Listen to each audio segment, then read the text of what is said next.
Assalamualaikum warahmatullahi wabarakatuh. Dengan saya Alvan Indra Mahendra dari NRP 15, kelas 4D4 Elektronika A. Di sini saya ingin sedikit menjelaskan untuk hasil dari praktikum yang keenam, yaitu sistem hidroponik, yang mana merupakan praktikum yang terakhir dari jaringan sensor. Nah, di sini untuk hardware yang saya gunakan yaitu saya menggunakan SP32 di sini. Lalu untuk sensor temperatur dan juga humidity atau kelembabannya saya menggunakan DHT11. Dan di sini saya memiliki ini untuk pengaturan pH dan ini untuk pengaturan water level. Lalu ini untuk mensimulasikan water pump atau pompa air, dan yang satunya ini untuk mensimulasikan UV LED. Ya, kurang lebih seperti itu.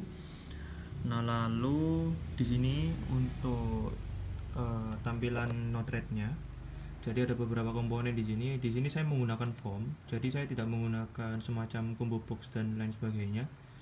Jadi nanti untuk pump setting dan juga UV settingnya ini akan menginputkan, ya, kurang lebih seperti itu.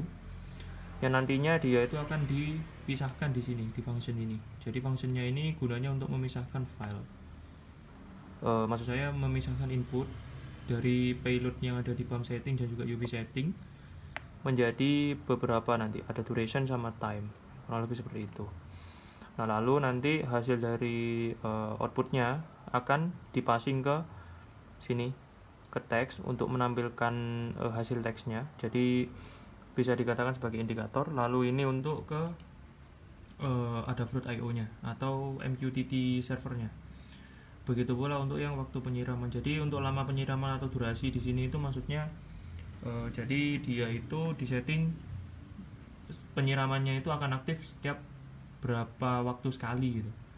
Nah, sedangkan untuk waktu penyiraman sendiri itu ketika dia aktif, dia itu aktifnya selama berapa waktu. Nah, kurang lebih gitu. Misalnya 5 menit sekali, aktifnya itu setiap 5 detik gitu.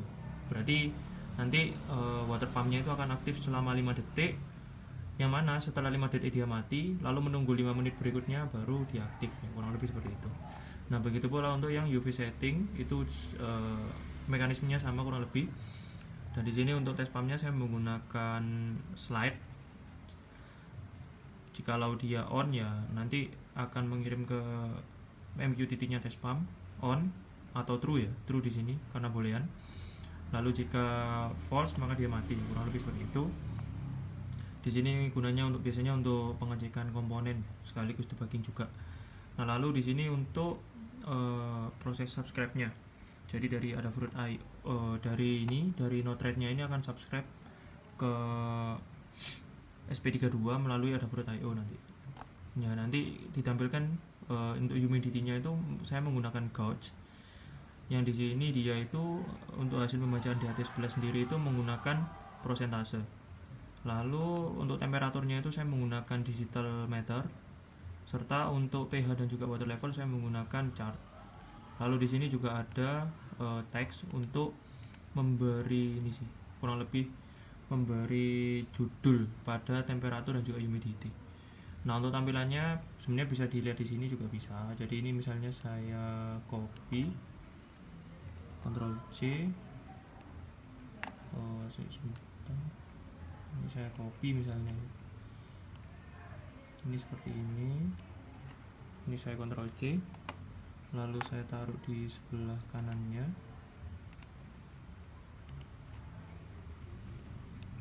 lalu ini UI. Nah, kurang lebih seperti ini. Nah, untuk tampilannya kurang lebih seperti ini.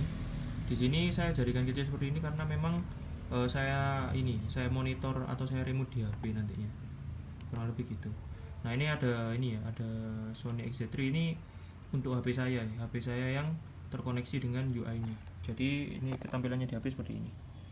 Nah, kurang lebih gini. Sebenarnya tampilannya sama aja, cuman dia ini interface-nya ada di HP gitu. Ini saya menggunakan Sony XZ3.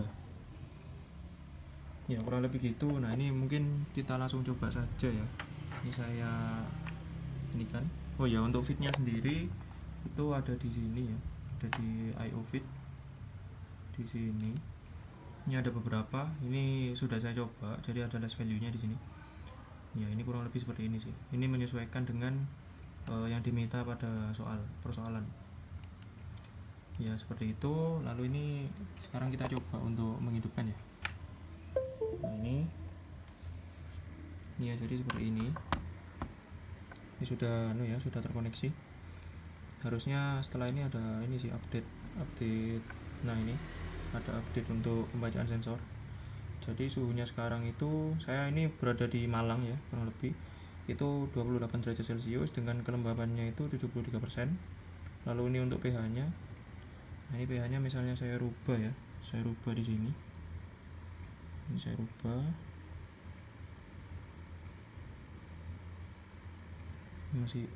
Masih ini saya kasih delay kurang lebih 7 detik.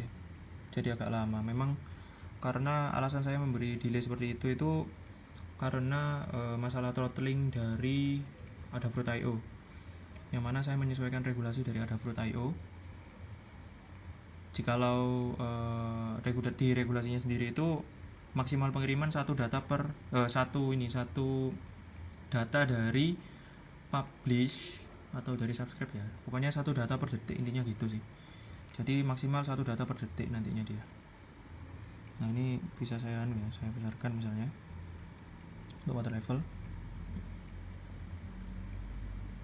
Ini masih belum membaca ya. Nah ini sudah membaca ya, kurang lebih seperti itu. Nah ini misalnya saya tes pump ya, saya tes pump. Oh ya, ini di bagian sini ini untuk programnya, lalu ini untuk serial monitornya. Nah ini sini ini untuk hasil pembacaannya, lalu itu untuk pempublishnya. Jadi setiap publishnya itu saya beri jeda ya 1 detik, kurang lebih seperti itu sih, saya beri jeda 1 detik. Nah lalu ini tampilannya, ini misalnya saya tes pump ya, saya tes pump. Nah ini dia menyala, itu yang sebelah kiri kan tadi pumpnya ya. Nah itu pesannya true. Lalu ketika saya matikan dia akan mati ya, kurang lebih gitu. Ini kepencet, oh sorry, oke gini ya, kurang lebih seperti itu sih.